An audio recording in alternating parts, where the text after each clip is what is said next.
The crash echoed through the quiet streets of Willow Creek, a cozy suburb in suburban Dallas, Texas, like a gunshot in the dead of night. I bolted outside, heart racing, to find Susan Blackwell, our neighborhood's self-proclaimed HOA enforcer, clambering out of her sleek Lexus SUV. Her prized ride was a mangled, mess-had crumpled, bumper dangling like a broken jaw while my sturdy cedar fence stood tall and unyielding. Steam billowed from the engine, and neighbors poked their heads out from behind curtains, murmuring in shock. For months, Susan had treated my yard like her personal express lane, smashing through my fence without a second thought. But this time, she'd met her match. Curious how a simple backyard barrier brought down the queen bee of our block. Buckle up, this tale of sweet revenge is about to unfold. When I first settled into Willow Creek, it felt like hitting the jackpot.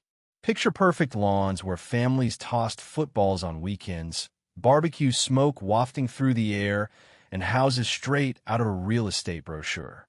My place wasn't the fanciest, but I poured my heart into that fence. It wasn't some slapdash job.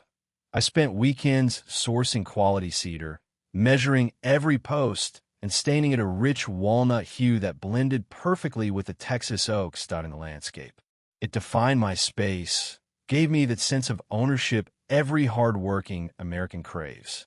Life was good mornings with coffee on the patio, my lab mix buddy chasing squirrels, evenings waving at joggers. No drama, just suburban bliss. That changed fast. Every neighborhood has that one person who acts like they're the sheriff, judge, and jury rolled into one.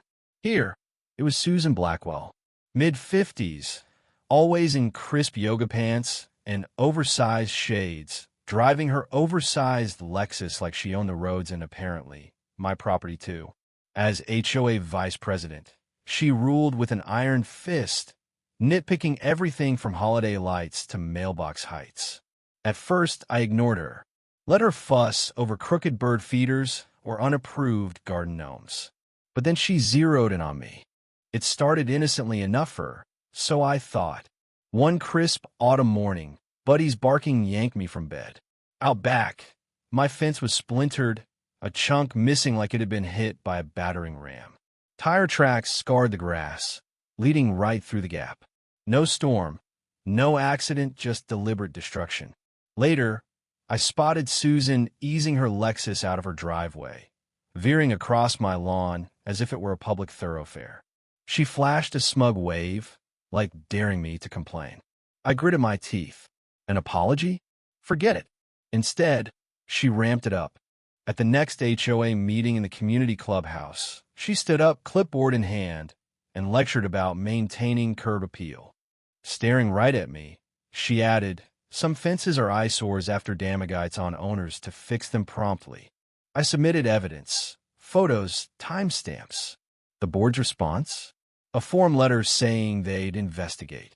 Days later, a fine landed in my mailbox, $150 for fence in disrepair. Not hurt for the vandalism, for the aftermath. My blood boiled. This wasn't just annoying, it was a power play, and Susan was winning. I wasn't one to explode. Years in corporate sales taught me that patience pays off. So I observed. Susan's routine was clockwork. Morning spin class, afternoon errands, evening patrols sniffing out violations. And sure enough, she'd cut through my yard twice weekly, smirking as wood cracked under her tires. Civility failed first. I confronted her unloading shopping bags. "Susan, you're destroying my fence." "Stop," she scoffed. "Oh, David, it's hardly a barrier. More like a suggestion. If you want a real privacy, build something substantial." Her words stung like salt in a wound. She even quipped, "I'm doing you a favor giving your yard some action." HOA stonewalled me again. At the meeting, I presented video proof. They hemmed and hawed about boundary ambiguities. Susan chimed in, all faux sympathy. "David's fence just isn't up to standards. Accidents happen." The board nodded, then slapped me with another violation. Humiliation hit hard. Neighbors whispered. Some pitied me. Others joked, David's place is the new drive-through. Costs piled up so our ain't cheap. Neither are my weekends. And Susan? Bolder than ever.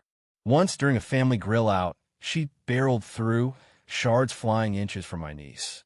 My blood ran cold. Enough. That night, fury turned to focus. No rash acts I'd outsmart her legally.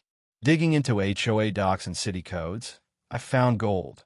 Owners could reinforce fences freely if the exterior matched guidelines.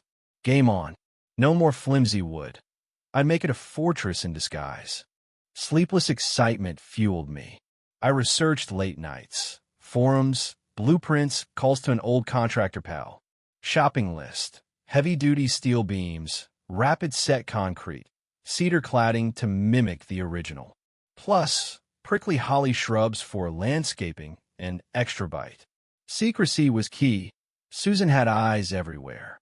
I worked under the cover of darkness, floodlight dimmed, buddy on lookout.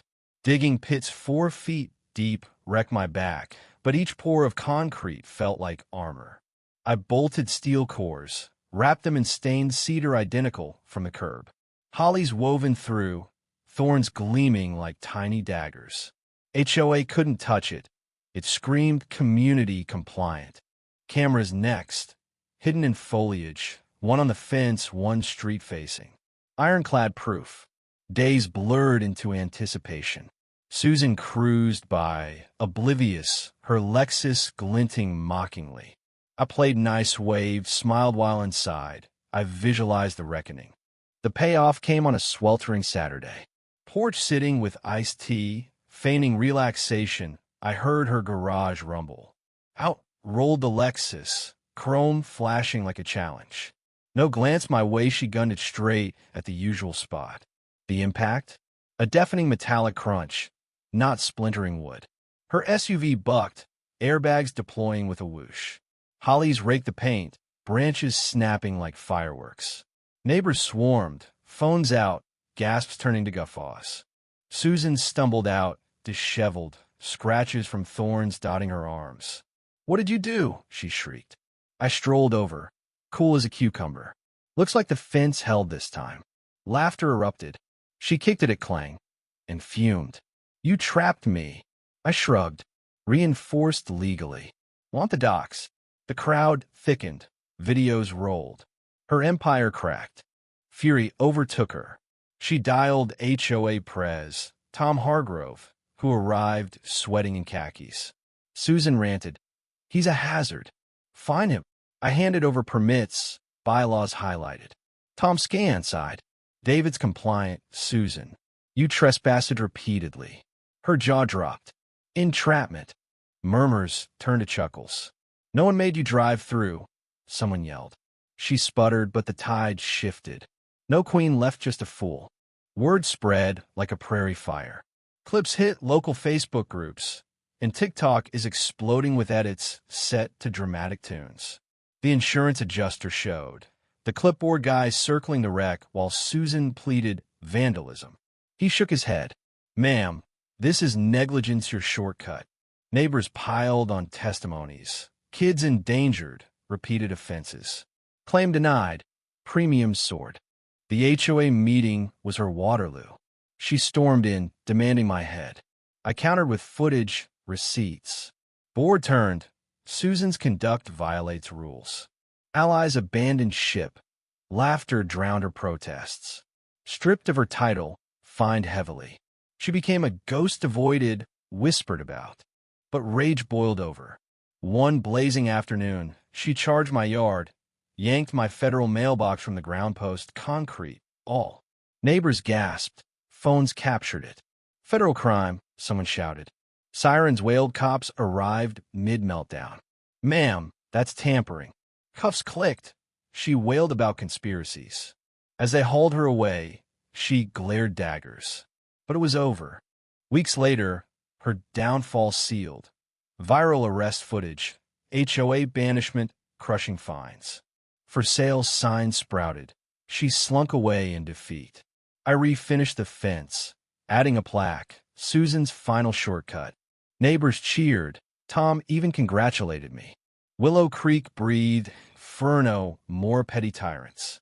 In the end, it wasn't brute force that won, it was smarts, rules bent back against the abuser. Susan's arrogance crashed her world. What a ride. Now, what do you think? Was I justified in fortifying that fence? Or did I go too far? Share your take in the comments, Team David or Team Susan. Let's hear your stories of neighborhood nightmares and how you'd handle a bully like her. Your opinions could spark the next big debate.